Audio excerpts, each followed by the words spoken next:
Neurodiversity is trained in UX design. Saskia was our TA in the UX UI bootcamp. She is really creative. She also like crafting and she do beautiful illustrations.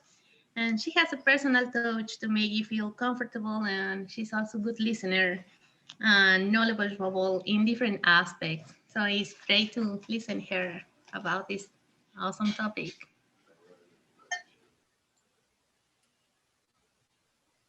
Should I get started? Mhm. Wonderful. You do have to deal with me setting up the Zoom screen so I can see my slides, but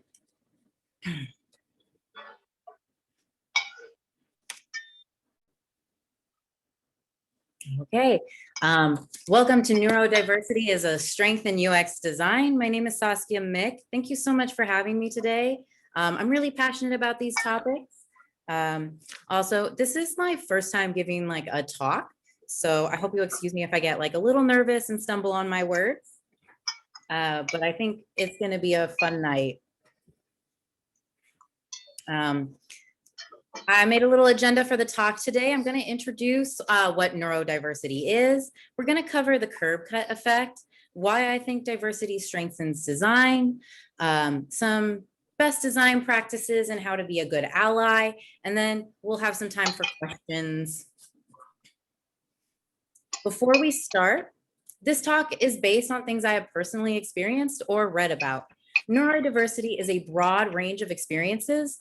I will mainly be focusing on perspectives based upon ADHD, autism, and dyslexia, as I am most familiar with those conditions, but this is by no means all encompassing of the vast diversity of conditions that fit under this umbrella.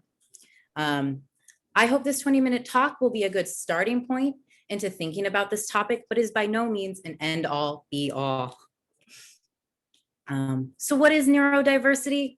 Neurodiversity is a term that was created in the 1990s by sociologist Judy Singer to describe a broad range of experiences like autism, ADHD, and dyslexia. Neurodiversity argues that diverse neurological conditions are the result of normal variations in the human genome. I really appreciate this movement of calling these conditions neurodiversity because it kind of moves away from the idea that these are simply deficits and disorders, when really they are complex ways our brains work, and they're part of our human condition, and they come with their own strengths. Today, this term of neurodiversity includes a wide variety of conditions, including dyspraxia, dyslexia, ADHD, dyscalculia, autism, and Tourette's syndrome, and many more. I'm going to take a moment to define a couple of these that are a little less well known. So dyspraxia is a neurological condition. Oops. That my apologies there.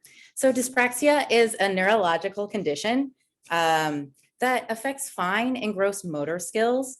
It can affect balance and movement and make it hard to write or use a keyboard. Some medical professionals also call this developmental coordination disorder. Dyscalculia is a math-related learning disability, and it's sometimes called math dyslexia. I'm going to go over some quick vocab just to make sure we're all on the same page. These words are often spelled without the hyphens, but I included it here for legibility. Neurodivergent is used to refer to a person who has an atypical neuroconfiguration. Neuroatypical has the same meaning as neurodivergent. Neurodiverse is an umbrella term for people who are neurodivergent. And neurotypical is someone who is not neurodivergent. This term originated within the autism community to refer to those who were not autistic. I originally started my journey into UX design for many reasons, but one of them was when I was researching what UX UI was, a lot of the design processes were clearly in line with how my brain already works. And then when I was a student studying, I came across these posters by the UK Home Office, and they have like 5 or 6 posters on designing for accessibility. And these two in particular caught my attention. Designing for users on the autistic spectrum and designing for users with dyslexia. And as I was looking at these posters, I thought, wait, don't create walls of text. Use simple sentences and bullet points. Use images that support the text. Keep layouts simple and consistent. Use descriptive UX copy. That's just design best practices. And if designing for neurodivergent people is also the best design practices for everyone, that goes really well into the curb cut effect. The too long didn't read of the curb cut effect is things designed for accessibility help everyone. The curb cut effect is named after curb cuts that enable wheelchair users to get on and off sidewalks. This photo is a curb cut outside my apartment. These were not legally required until 1990 with the signing of the Americans with Disabilities Act. Curb cuts are beneficial for many people. Parents with strollers, people using dollies, skateboarders love them. Jim Terry, an architect, did a study where he found that 9 out of 10 unencumbered pedestrians will veer off course to take advantage of a curb ramp. You're probably thinking, well, if these are so beneficial and so many people love using curb cuts, they were quickly and easily implemented across the United States, right? Absolutely not. Curb cuts and many other universal designs we see every day were fought for by disability activists like Ed Roberts and Eric Didmer, among others. These gentlemen and their assistants would take part in guerrilla activism in the city of Berkeley, California, where they would go out in the dead of night with their assistants and create rather crude curb ramps onto sidewalks using concrete. It did make their city more accessible, even if it was illegal. The point I'm trying to make with this story is that people with disabilities and those who are neurodivergent are usually used to living in a world where they have to adapt things to fit their needs. But as we have seen today, these adaptations not only benefit individuals who are disabled and are neurodiverse, but everyone. Simply sticking to the status quo limits innovation and it limits the betterment we can give to the world. We must include the perspectives of neurodiverse designers and do user testing with people who are neurodivergent. I also think this is the case for people with all sorts of disabilities and from all sorts of demographics. The more diverse your user testing is, can only add to you, especially when you have designers of diverse perspectives. You might encounter a situation though, where you have a client or a manager who's like, we're not designing for those people. And this is really rude, but it's also not true.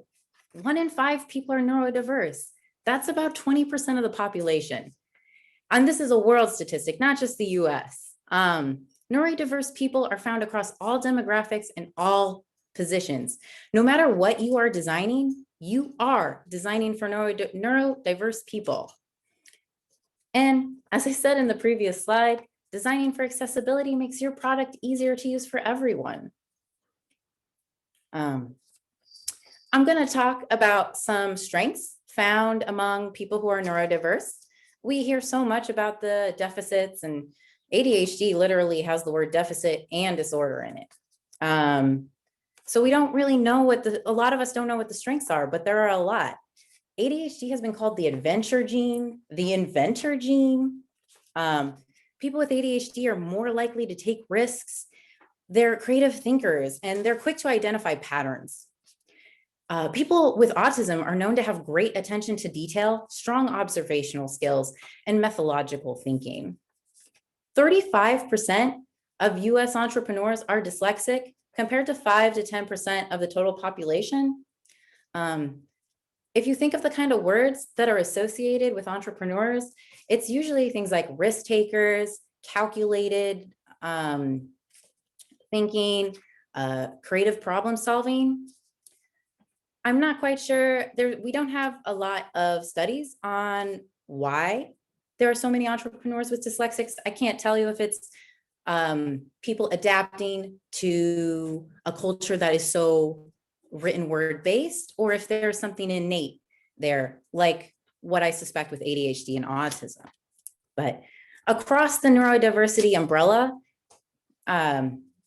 people tend to have strong visual skills. They're pretty good at creative thinking, and they have strong problem solving abilities. For example, Dr. Temple Grandin is a fantastic example of someone who embraces their neurodivergent traits and has used this skill for exemplary user research and design. Dr. Grandin is a scientist and activist who designs livestock handling facilities. Her inventions are used in a third of US livestock facilities and around multiple countries across the globe. She has autism and is a visual thinker. She calls her memories her video library because she has perfect photo recall. This is not the case for all people on the autism spectrum, but it is for her. And she is able to create three-dimensional prototypes in her head before she tries to build things, which is incomprehensible to me. I wish I could do that. As she works with mostly livestock, she has some difficulties. You cannot interview a cow. But Dr. Grandin's innovative research has created new standards in her field that has greatly improved the quality of life for livestock in the US. She used empathy in her design research to understand her users, cows, and improve their user experiences and their livelihood in the process. She did this, she does credit her autistic point of view for helping her empathize with her users. And she did this by touring the livestock facilities and putting herself at eye level with the cows and going step by step through the whole process of their day-to-day lives to figure out what their pain points and their fears were. And through that process, she has completely revolutionized how we take care of cows and pork, or no, pigs. And so I think she's a great example of how neurodiversity has greatly improved user research and design. I'll go into some designing for neurodiversity 101. If you are a UX designer or a graphic designer, most of this, if not all of it, is going to be review. But typography, sans serif and monospace fonts are the most legible. This is also the case for anyone reading on a screen. Though some humanist fonts are helpful for dyslexics, but it can be distracting for others.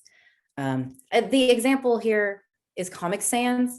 While it's much easier for someone with dyslexia to read Comic Sans, it is harder for other individuals to read Comic Sans. So sometimes you have to make compromises, or if you can, have your developer put in some font changing options on your website. When designing with color, text and background contrast is key. Follow the W3C standards, which is the World Wide Web Consortium. They set the international standards for the internet. If you are a designer, you're probably doing this regardless, because these standards are the same for people with low vision. Studies found that neuroatypical people tend to prefer muted pastel colors, and blues and greens were favored. Yellow can cause some issues with individuals on the autism spectrum, but the most legible color combination was black text on cream background. I would like to draw your attention to the image on the right here with the employ lower intensity of black color. This is a perfect example of the curb cut effect. White text on pitch black is a little harder for someone who's neurodivergent to read. It also causes more eye strain on a screen. But if you change that pitch black to a charcoal and you keep the white text, it's much easier on the eyes and much easier for someone who's neurodiverse to read. It's a win-win. When using, you should definitely be using icons and visuals in your designs. It helps bring structure for your users. And especially in text-heavy documents, it acts as landmarks for people across the neurodiversity spectrum. You should try to avoid superimposing text over images when possible. And please don't forget to use your alt text. That helps people who use screen readers understand what you're trying to post or share with them. Hierarchies, of course, they help with comprehension and they create visual memories for what you're presenting. This also prevents your viewer from glazing over materials. If you give them just a big block of text, people are not going to read that. But hierarchies can help make this easier for anyone to interpret and process the content you're bringing them. Being an ally in the office, I think this is fantastic advice for anyone, not just neurotypical people. I have ADHD, and that is a neurodivergent trait. I am neurodivergent, but I am not autistic. And so I need to make sure I'm being a good ally for people with dyslexia or autism or dyspraxia. Temple Grandin had some great tips here. Never give vague instructions, which quite a few of my students are in the lecture, in the Zoom today. Sometimes that's a little easier said than done, but we should strive for precision. Mentor employees with autism. When they make social mistakes, explain to them in private what they did wrong. Be direct. In my case, you can always tell me when I'm being too loud because I don't know. And her final advice is provide a pilot's checklist for tasks that have many steps. This helps with working memory problems. And right now, I think this is great advice for helping anyone you're working with. There's so much going on in the world right now. Our cognitive load is affecting everyone's memory problems, I'm sure. So this is just great advice in general. These are some suggestions that I came up with.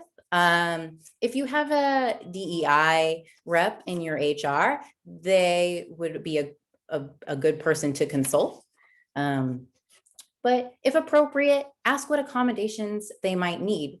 If someone reveals to you that they have autism or ADHD or another facet of neurodiversity, that would be an appropriate time to ask, like, oh, is there any accommodations you can need to just make your workflow a little better?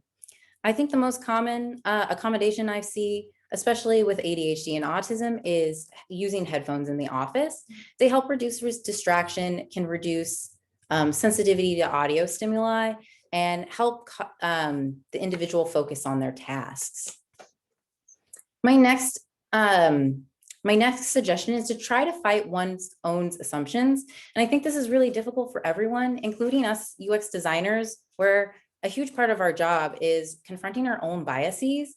My example to explain what I mean by this is we live in a culture where eye contact is considered polite and it shows trustworthiness. But for many people who are neurodiverse, eye contact is very uncomfortable. So if I'm talking to someone and they're avoiding eye contact, I might feel like I'm not being listened to, or that they're being avoidant. Maybe they're lying to me. But that's something I need to, through following neurodiverse people online, I've learned to kind of confront that assumption I have about eye contact.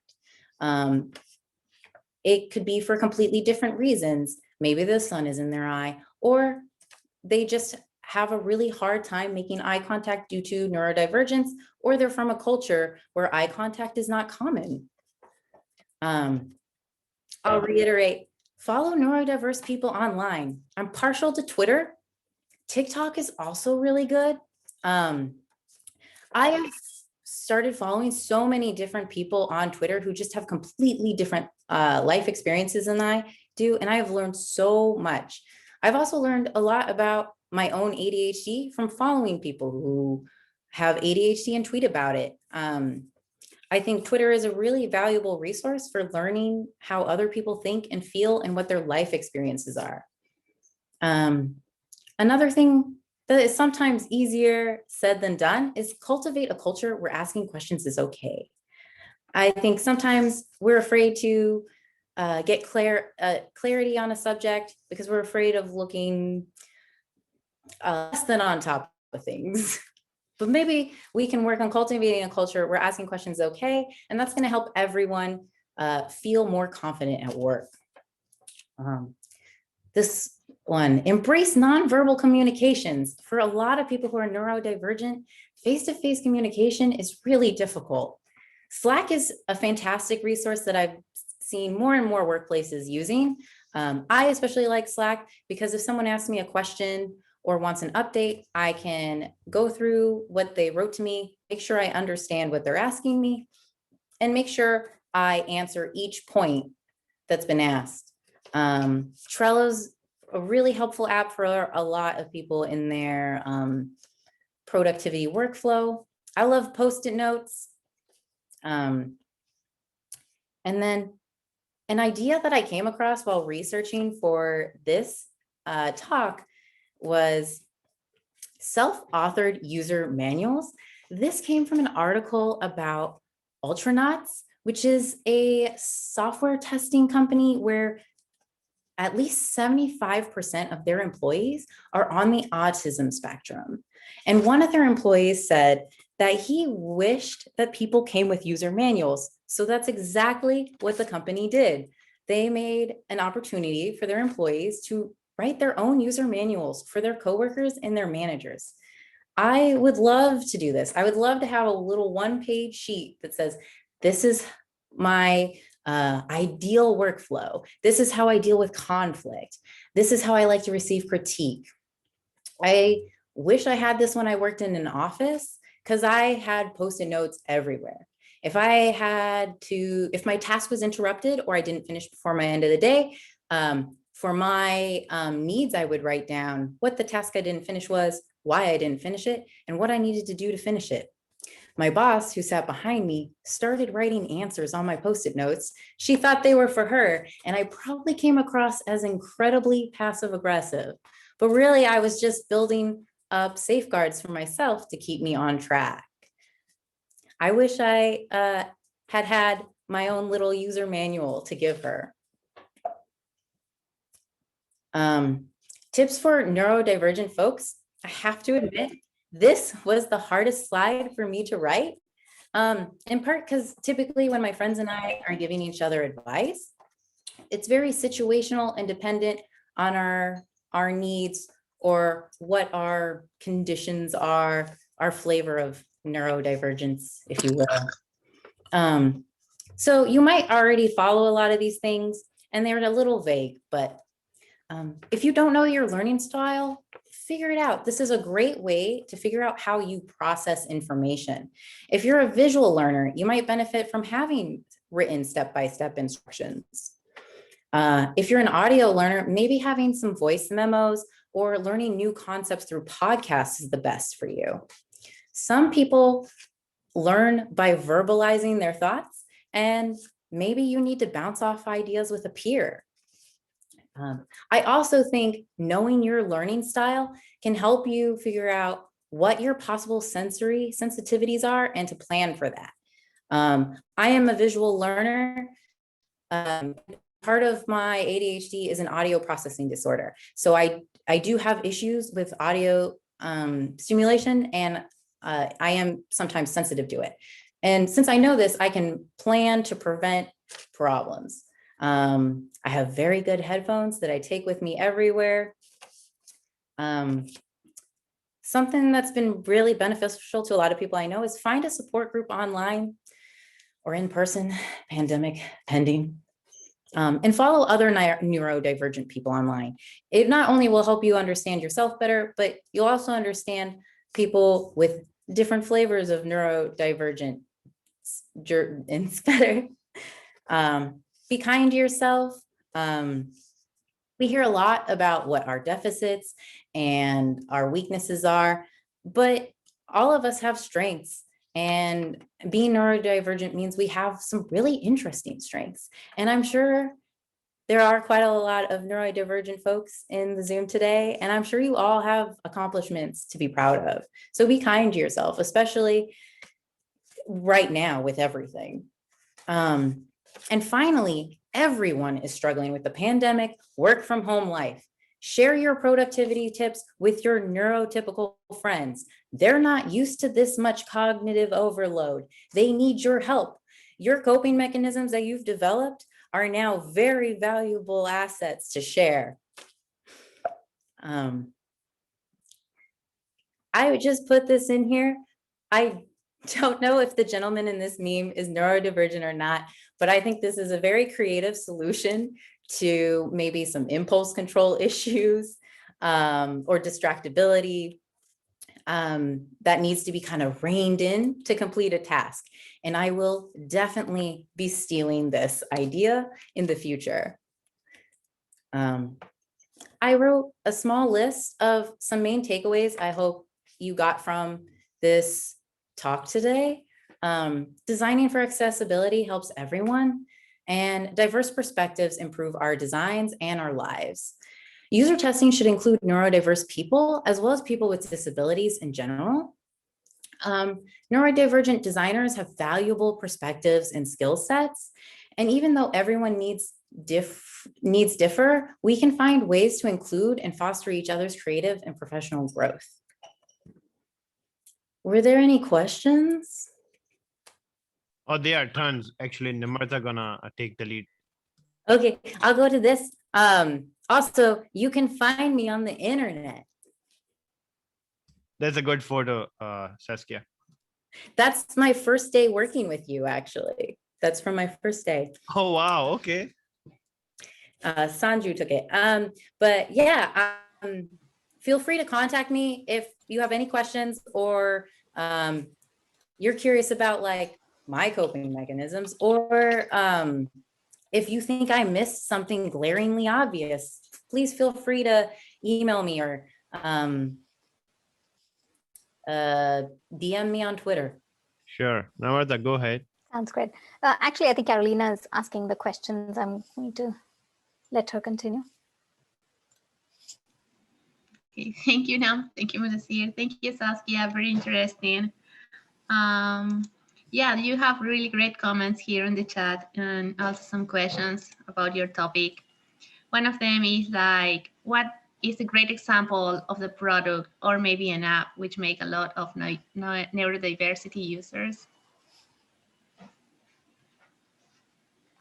Which makes content is what you mean, right? Which makes content for neurodiverse users. Which makes content for neurodiversity. Yeah, it's my question actually. Yeah, Just maybe you like really have example of company where you maybe would like to work because they make a lot for neurodiversity people, something in this way. I mean. Oh, a company I would like to work for because their product helps neurodiverse people. Yeah, I would like to know something like that. Yeah. There's an app I really like called Journal. And it's like a visual bookmarking app. And like, it's like the app I had always been looking for. Cause like I have my bookmark folders. If you were a student of mine, you know that I have like 100 organized bookmark folders. Mm-hmm. Bookmarks go to die there. I need a visual signifier, and Journal is that. And I actually wrote an article about apps to help the ADHD workflow. And that was the first app I talked about. And the founder of the app was like, as someone with ADHD, I'm so happy this helps other ADHDers. And I was like, it's one of my own. I could tell just by how the app is set up. It's beautiful. I would love to work for them. Thank you for your answer. An idea. Yeah, I should check that. Yeah, I want to check that too. As you saw my accidental slide slip, I have like 3 slides of resources and further reading, but I didn't have time to organize them in a nice way. But I will do that so Mudasir can share it with you all if that's something you're interested in, or you can just email me and I'll send it to you. Sure, I'm gonna post the recording and the slides on our meetup event page, so those who actually attended or paid for it can get access. Thank you, Saskia.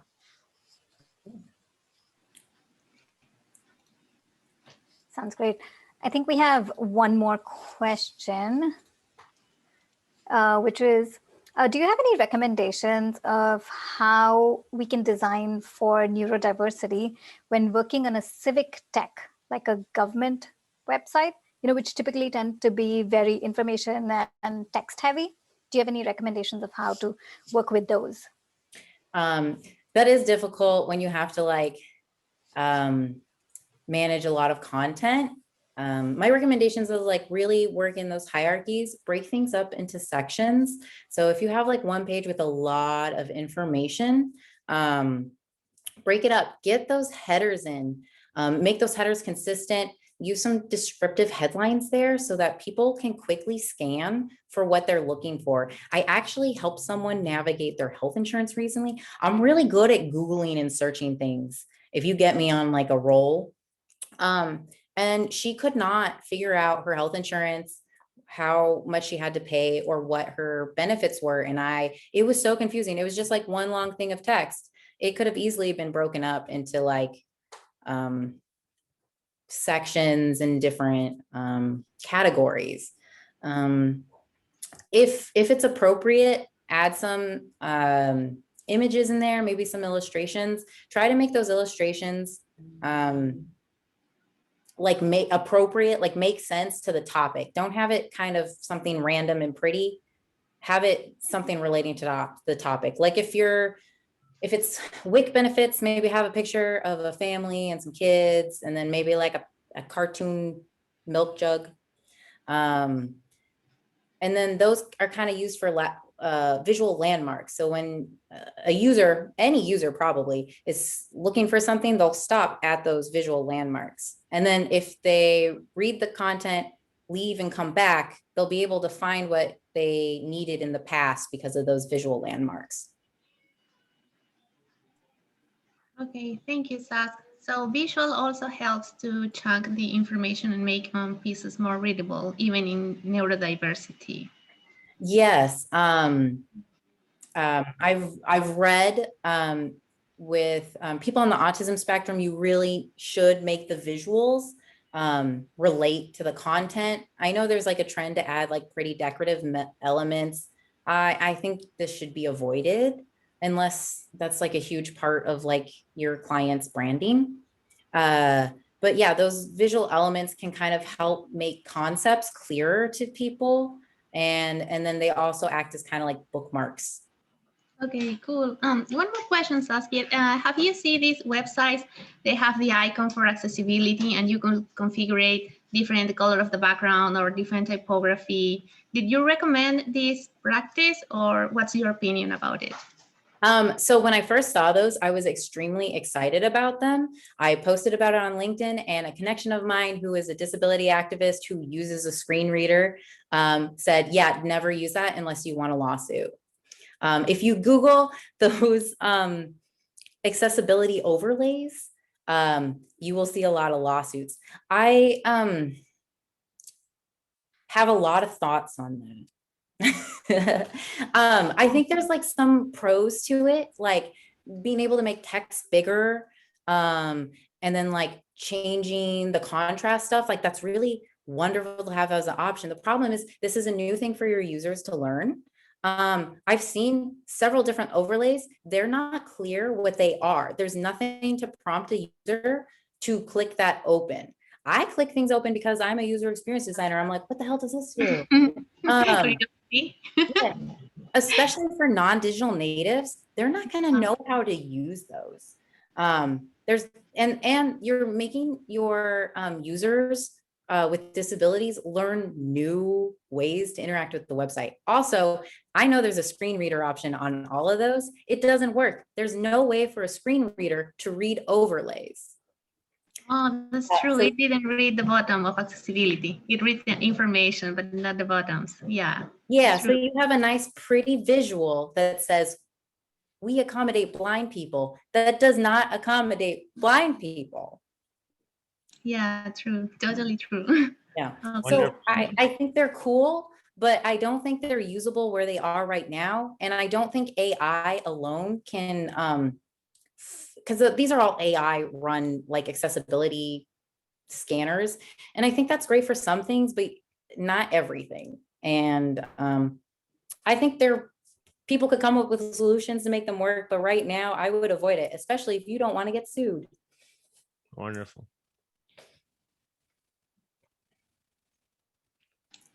So let's do this. Go ahead, Carolina. Yeah, thank you. Thank you. That's it. What is here? Yeah. So that's the wrap for the presentation, but the meetup is not yet over. I will be opening a breakout room. And what we're going to do, like you guys can mingle around, introduce each other, and have some fun. All righty.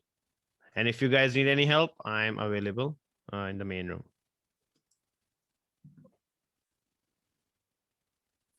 It's been